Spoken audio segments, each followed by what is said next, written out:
Quem acompanha o mercado do milho no Brasil tem observado as altas dos preços do milho nos últimos meses no Brasil. Segundo o indicador CPEA-Esalq, nós tivemos uma elevação do preço do milho em R$ 15 a saca nos últimos 30 dias. Hoje o indicador Esalq está na faixa de R$ 90 a saca, que tem como base, que tem como referência a cidade de Campinas. E se a gente comparar com o mesmo período do ano passado, em março de 2024, nós temos uma alta de R$ 30 no preço da saca do milho. Mas o que está ocasionando essa alta do preço do milho no mercado interno? E uma outra pergunta também que é fundamental é: será que essa alta do preço do milho irá se sustentar ao longo dos próximos meses, no segundo semestre, quando o produtor efetivamente terá o produto disponível para comercializar? Para que nós possamos responder essas duas perguntas, é importante a gente lembrar o que aconteceu em 2024. Em 2024, o Brasil teve uma forte redução da produção de milho. Nós tivemos uma safra de 117 milhões de toneladas, somando o milho primeira safra e o milho de segunda safra no Brasil. Foi uma redução de quase 15 milhões de toneladas em relação a 2023. Isso porque o ano passado nós tivemos problemas climáticos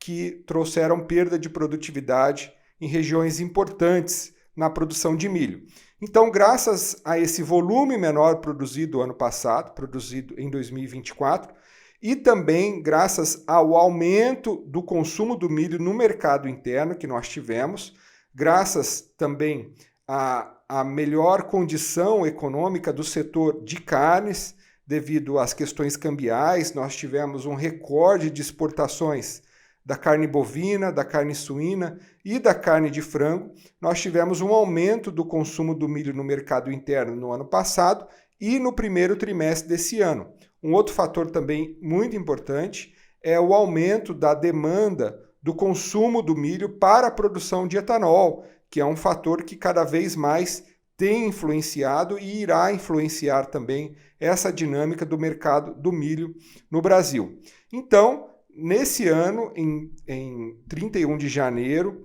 de 2025, nós tivemos o menor estoque de passagem dos últimos anos no Brasil. O estoque de passagem representa a produção menos o consumo do milho no mercado interno. Esse estoque final do milho em 2025 chegou a 2 milhões de toneladas, sendo que, historicamente, esse volume era próximo a 8 milhões, 10 milhões de toneladas. Então, como nós tivemos um estoque muito baixo e ainda estamos com esse estoque baixo de milho no Brasil, os preços eles tiveram essa forte elevação no mercado interno. Agora, para nos ajudar a entender o futuro, nos ajudar a entender o que poderá acontecer com o preço do milho nos próximos meses, é importante a gente entender a dinâmica do milho safrinha, que praticamente já tem o seu plantio encerrado no Brasil. Nós temos um aumento de 300 mil hectares de milho safrinha no Brasil nesse ano, e caso as produtividades estejam dentro da normalidade, caso a gente não tenha nenhum problema climático, né? Nós sabemos que algumas regiões tiveram problemas com o plantio do milho, principalmente no centro-oeste, devido ao tempo mais quente e seco,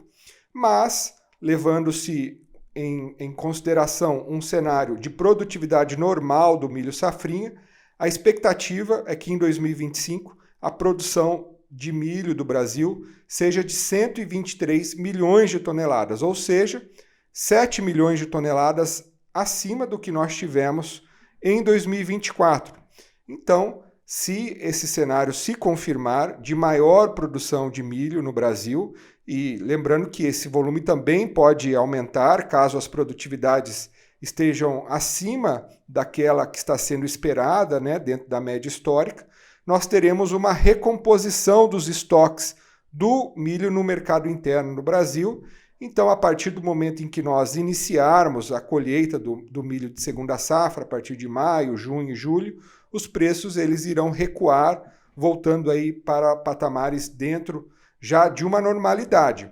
Mesmo nessa situação, é importante a gente lembrar que a expectativa é que a gente continue com o aumento da demanda do milho no mercado interno,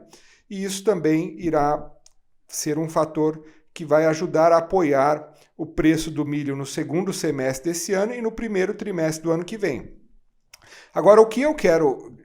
chamar a atenção é, para um eventual cenário de quebra de safra em alguma região, se nós tivermos uma quebra de safra, por exemplo, de 8, 9 ou 10 milhões de toneladas de milho safrinha, nós voltaremos a ter um estoque muito baixo de milho para o segundo semestre, principalmente para o primeiro trimestre de 2026. E isso vai ser um fator que irá impulsionar o preço do milho, que irá fazer com que o preço continue nesse patamar mais elevado que a gente está vendo em 2025. Então é muito importante a gente acompanhar esse mercado de desenvolvimento, né, do milho agora, que está já aí nas áreas que já foram cultivadas no Brasil, a gente acompanhar como será o desenvolvimento do milho, porque isso vai ser um fator que irá determinar o futuro do preço do milho em 2025. Um outro ponto que eu quero destacar é que, apesar do preço no mercado disponível com base Campinas, que é o indicador CPEA, estar em R$ 90 a saca, nas regiões produtoras nós temos preço do milho na faixa de R$ 65, R$ 70 a saca, em função da logística diferenciada. E outro ponto importante é que os preços ofertados para entrega de milho futuro, a partir de junho ou julho, no Mato Grosso, por exemplo, estão na faixa de R$ 50 a saca, ou seja, nós temos essa alta do preço nesse momento, esse pico do preço do milho, porque a gente está justamente no período de menor disponibilidade, de menor oferta do milho no mercado interno. A partir do momento que nós iniciarmos a colheita do milho safrinha, esses preços eles tendem a se reduzir, eles tendem a ficar mais baixos, como os próprios contratos futuros realizados pelos compradores de milho estão já demonstrando. Então, vamos ficar de olho no desenvolvimento do milho, porque esse vai ser um fator muito importante para determinar o que irá acontecer com o preço no segundo semestre e também no início de 2026.